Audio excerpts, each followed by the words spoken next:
Startup business guidance, brand name suggestions, registration guidance, marketing tips, business development ideas కోసం మా licence శాస్త్ర company MD Nagendra Babu గారిని సంప్రదించి పూర్తి వివరాలు తెలుసుకోండి. మనం బిజినెస్ కు వేసే తొలి అడుగే మన బిజినెస్ గ్రోత్ అవ్వడానికి ఉపయోగపడుతుంది. So all the best. Thank you.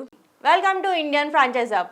ఈ రోజు మనం ఈ వీడియోలో ఏడీ కోడ్ రిజిస్ట్రేషన్ అంటే ఏంటి, ఇది ఎవరు తీసుకోవాలి, ఇది తీసుకోవడం వలన మనకు కలిగే ఉపయోగాలు, దాని పూర్తి వివరాలు తెలుసుకుందాం. ఫస్ట్లీ ఏడీ కోడ్ అంటే ఆథరైజ్డ్ డీలర్ కోడ్. ఏడీ కోడ్ రిజిస్ట్రేషన్ అన్నా, పోర్ట్ రిజిస్ట్రేషన్ అన్నా, ఐస్క్రీమ్ రిజిస్ట్రేషన్ అన్నా, కస్టమ్ రిజిస్ట్రేషన్ అన్నా ఏదైనా కానీ ఒకటి. మన ప్రోడక్ట్స్ ని వేరే కంట్రీస్ కి ఎక్స్పోర్ట్ చేయడానికి ఈ ఏడీ కోడ్ అనేది కంపల్సరీ తీసుకుంటాము. ఈ ఏడీ కోడ్ వచ్చేసి 14 డిజిట్స్ లో ఉంటుంది. ఇది DGFT లో అప్లికేషన్ చేసిన తర్వాతే రిజిస్ట్రేషన్ అనేది అవుతుంది. మనం మన ప్రోడక్ట్స్ ని వేరే కంట్రీస్ కి కస్టమ్ డిపార్ట్మెంట్ నుంచి ఎక్స్పోర్ట్ చేసుకోవాలనుకుంటే ఈ ఏడీ కోడ్ అనేది కంపల్సరీ ఉండాలి.